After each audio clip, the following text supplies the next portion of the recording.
Hello good people, thank you so much for watching Gisunjuru TV. My name is Fabsham and I'm here with the latest updates from Uganda. Please subscribe to the channel for more updates across the region.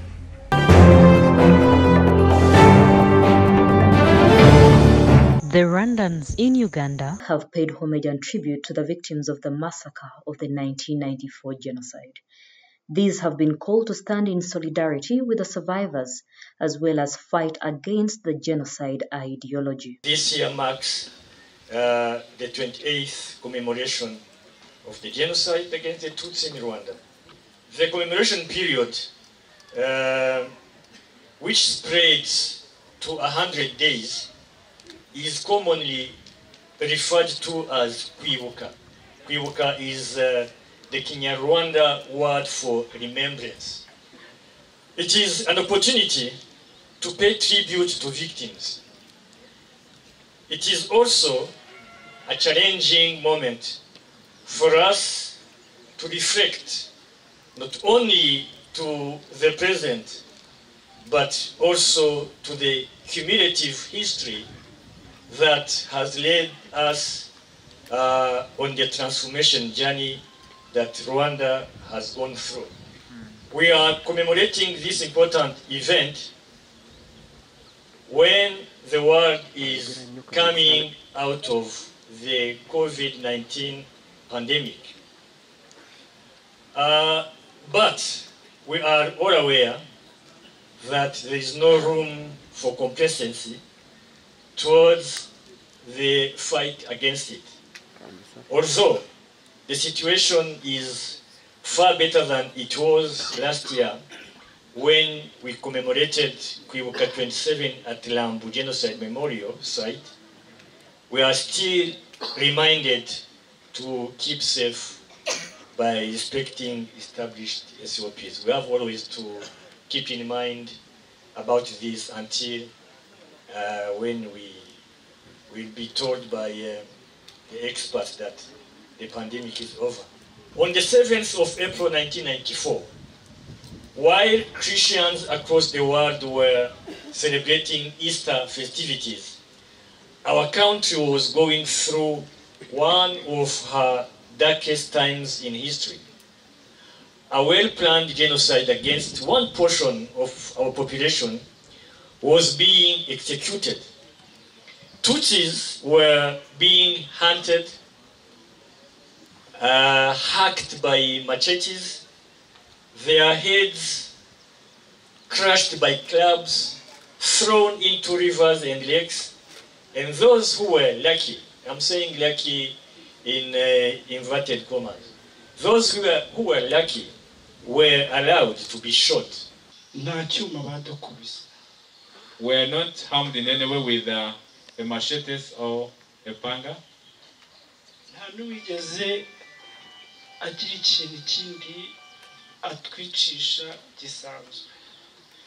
They didn't use any other means of killing that you all know, be it using guns or pangas or anything.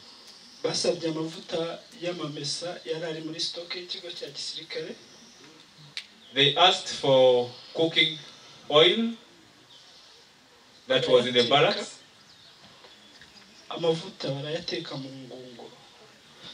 And the cooking oil was boiled in large drums or yes.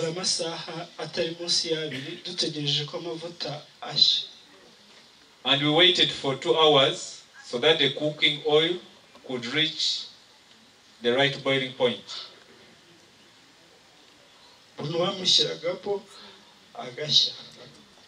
Each one of us, there was a plan to have us in there and boil to death.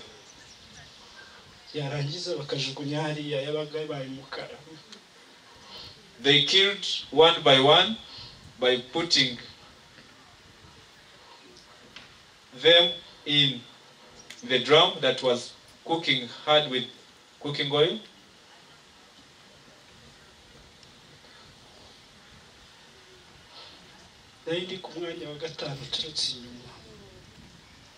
When you count from behind the queue, I was in the 5th position.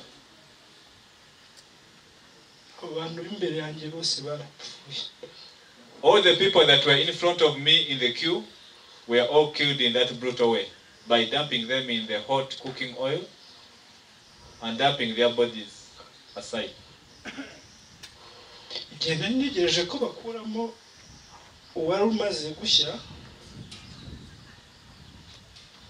I waited for them to bring out somebody that had been burnt from the cooking oil.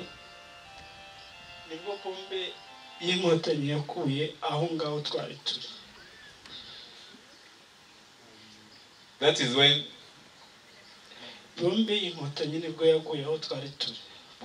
the RPF Inkotanyi threw a bomb where that inhuman killing was happening.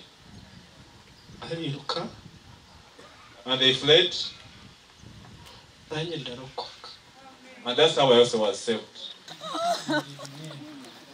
Just because I didn't find anyone home, I took a decision to climb a tree and started feeding on mango of the tree.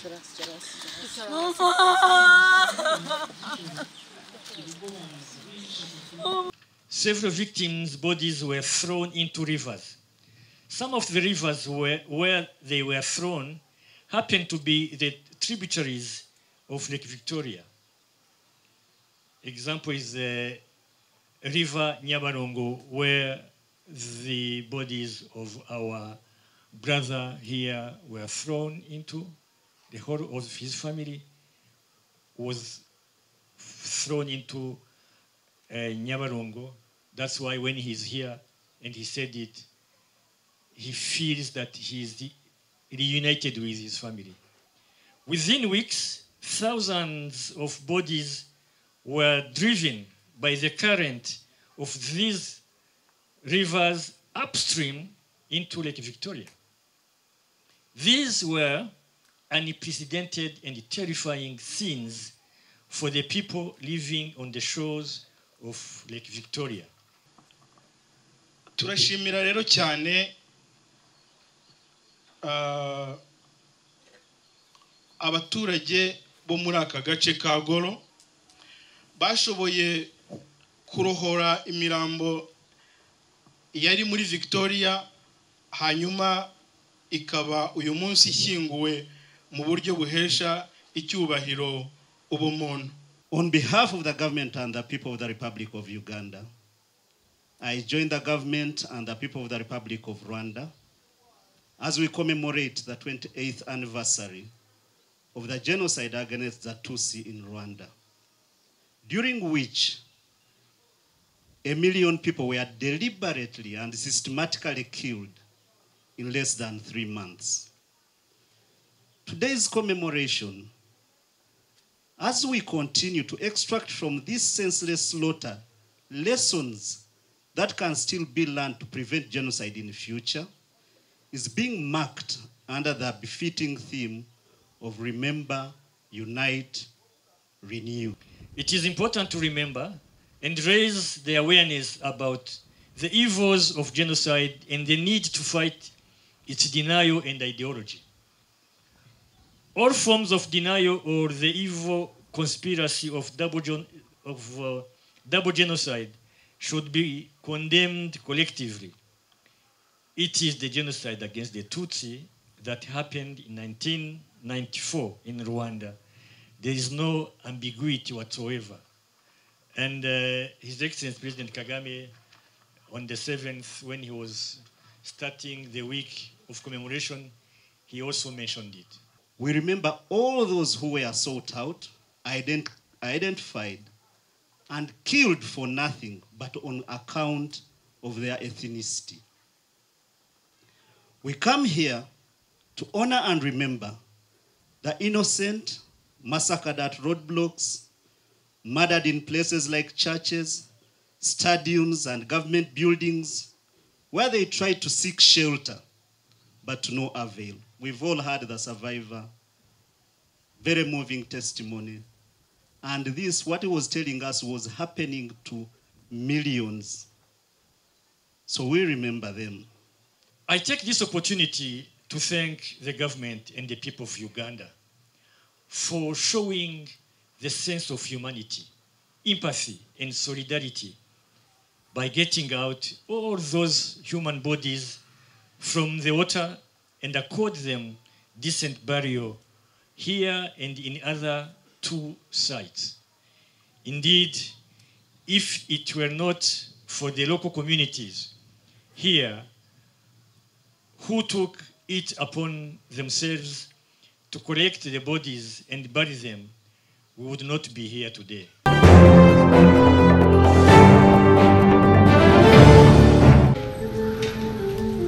The Archbishop of Kampala, His Grace Paul Ssemwogerere, has urged Catholic priests to live exemplary lives in their priestly conduct, as demanded of them by the vows taken.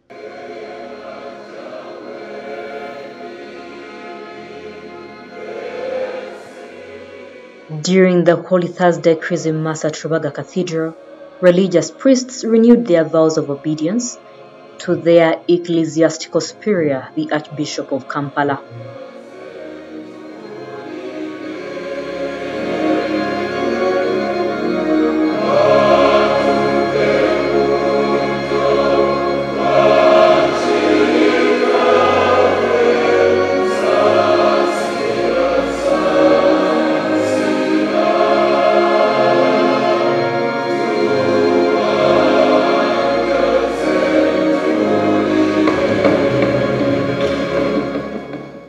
I welcome you all to the celebration of Christmas this year. Christmas is Eucharist celebration in which various members of the local church gather around their bishop to celebrate their oneness and communion. The priests that you see have come from different corners of the diocese, of the archdiocese. And they are fully representing those who have not been able to come. Among them we have the Episcopal Vicars, the Vicars General, the Deans, all the priests of different categories. They come to show the oneness with their bishop. This oneness is symbolized by the blessing of the holy oils, the catechism and oil of the sick and the oil of the catechumens, which are blessed by the bishop and then will be distributed in various parishes and institutions for the administration of the sacraments. The Church's union and communion is also manifested in the renewal of the vows of obedience to the bishop by the clergy. In a special way, we also celebrate the institution of the sacrament of the Holy Eucharist and the whole orders of our Lord Jesus Christ, which took place on Holy Thursday. My dear brother, priests present here, I congratulate you upon reaching this day. However, this day is not only for priests, but for all of us in a community of believers. It is the day we celebrate the institution of the sacrament of the Eucharist, which, as the Catechism says, is the summit and the source of the Christian life, as we read in Catechism of the Catholic Church, number 1324. So I therefore congratulate each one of us upon reaching this day. On this day, we are called upon to reflect on our priesthood. We are called upon to recall the fact that we share in the priesthood of our Lord Jesus Christ. In the Gospel, we have heard Jesus' mission statement, "The Spirit of the Lord is on me, because he has anointed me, proclaim good news to the poor. He has sent me to proclaim freedom for the prisoners and recovery of sight for the blind, set the oppressed free." This mission statement should also be our mission statement in our ministry.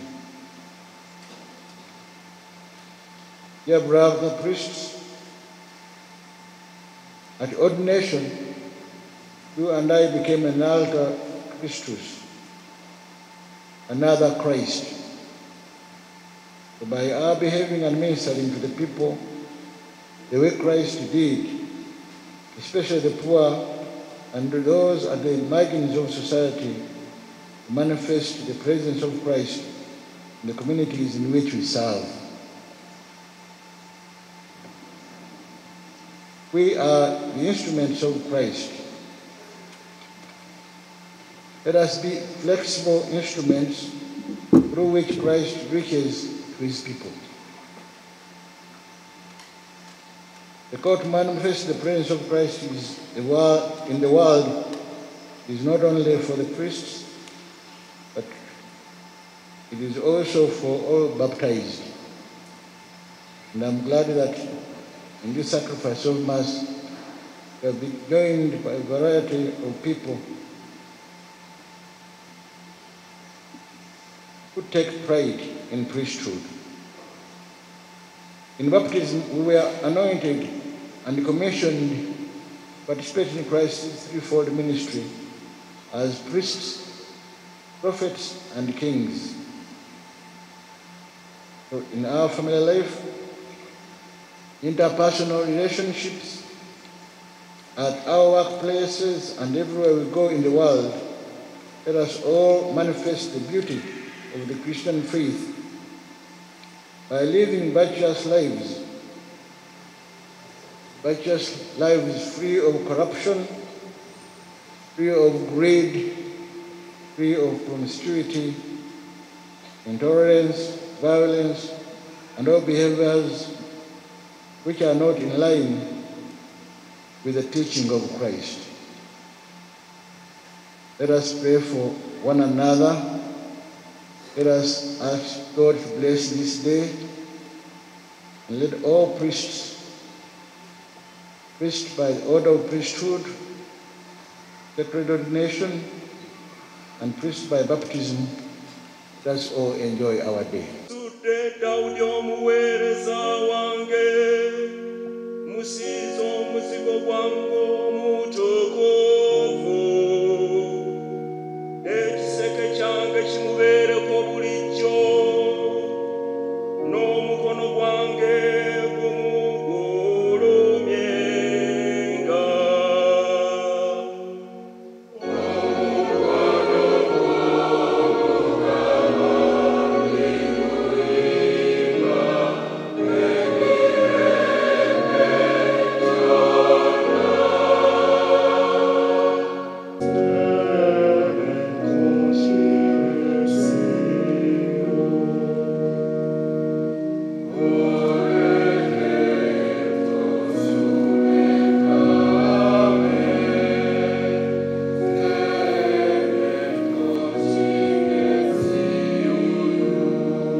The First Lady and Minister of Education, Janet Museveni, has commended Stanbic Bank for supporting government's effort to skill young Ugandans through its annual National Schools Championship.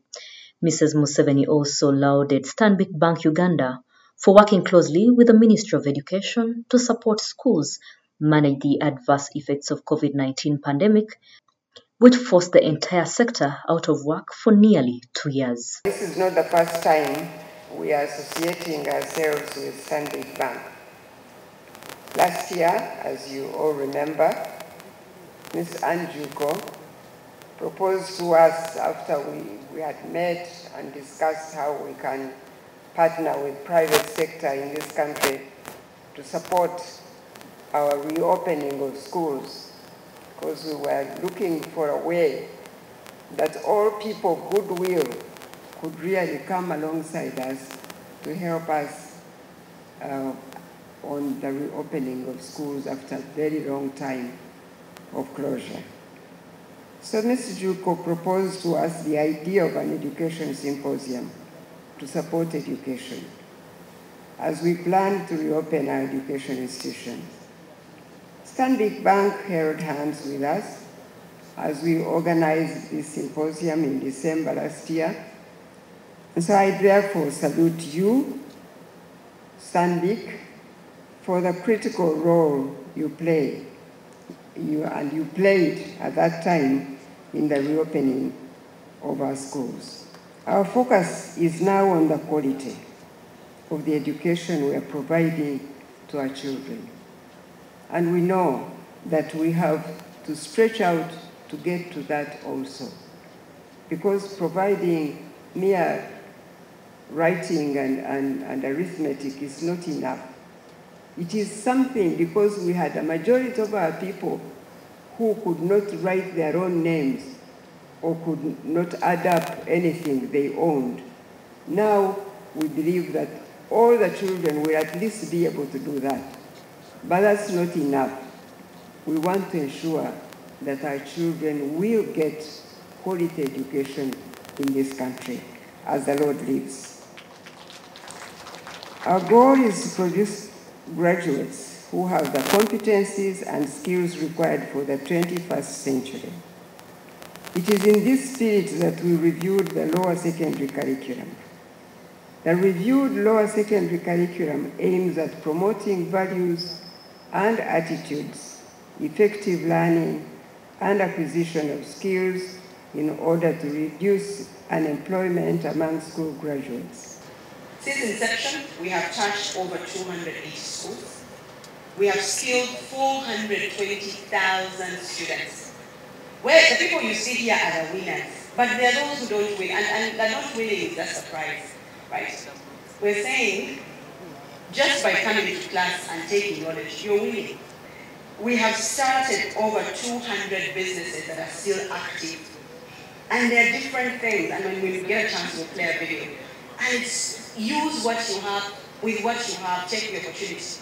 In our endeavor to close every gap and to achieve our vision, quality education and sports for all, last year, in May, we instituted the Education Policy Review Commission, which will investigate and inquire into the implementation of the decisions contained in the 1992 government white paper on education, which has been guiding our education up until now. We are confident that this work will go on, and it will go a long way in transforming our education system. It is therefore from this background of addressing the gaps in our nation's human capital development that the Ministry of Education and Sports holds in high regard and applauds the board and management of Stanbic Bank, a private sector institution, for choosing to develop partnership with government in nurturing the younger generation to develop mindsets of job creators rather than job seekers. We are creating live businesses, and we are creating employment, and we are not waiting for government to fund. We are empowering ourselves, and we are partnering to make a difference. It's important that we inculcate a culture of can-do. Don't sit back and wait to be done for. you can do it, and you will do it. We enforce our support. Mama, in 2016 when we started, we did 32 schools with 96 students and 32 teachers.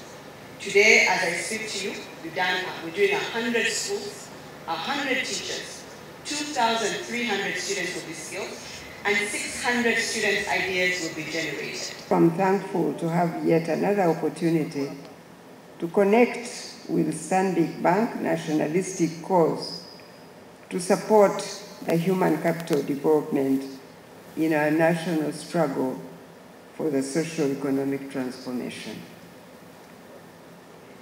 I honor what you are doing, and that is why I'd like to first give you a brief background of the challenges that education as one of our central social services has met over the years. First of all, the 3 decades of bad governance that traumatized our homeland, Uganda, in the last 60s, 70s, and early 80s, destroyed most of the schools, as many of you, at least not the very young ones, some of you who are a bit old may know. They destroyed most of the schools and denied the country a chance to build the required infrastructure and to improve the education system. Friends, we will be wrong, and history will judge us unkindly if we go through COVID and not take the lessons that make us better Uganda. So if this is the reason of resilience that we suffered, when we build back and we open our schools, we must open them better. We must open them more easily.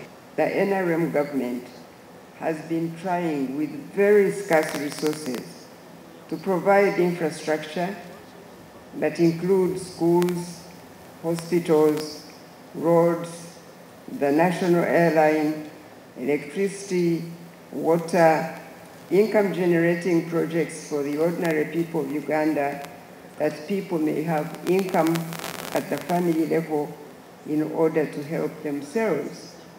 And that is what we call socio-economic transformation, when our families at the grassroots can actually make possible their own desires to happen because they have made some income at that level. And the government has to invest at that level to empower and to make possible our families to earn an income. The jobs we seek are going to be the jobs we create. So we must have a platform where these jobs are created and the people are trained and we make a difference. Our 3 strategic objectives of the sector are to achieve equitable access to relevant and quality education and training, to ensure delivery of relevant and quality education and training to enhance effectiveness and efficiency of education and sport service delivery at all levels. With the introduction of UPE and USE coupled with the contribution of the non-state actors, we have achieved access and we are confident that no child will be left behind.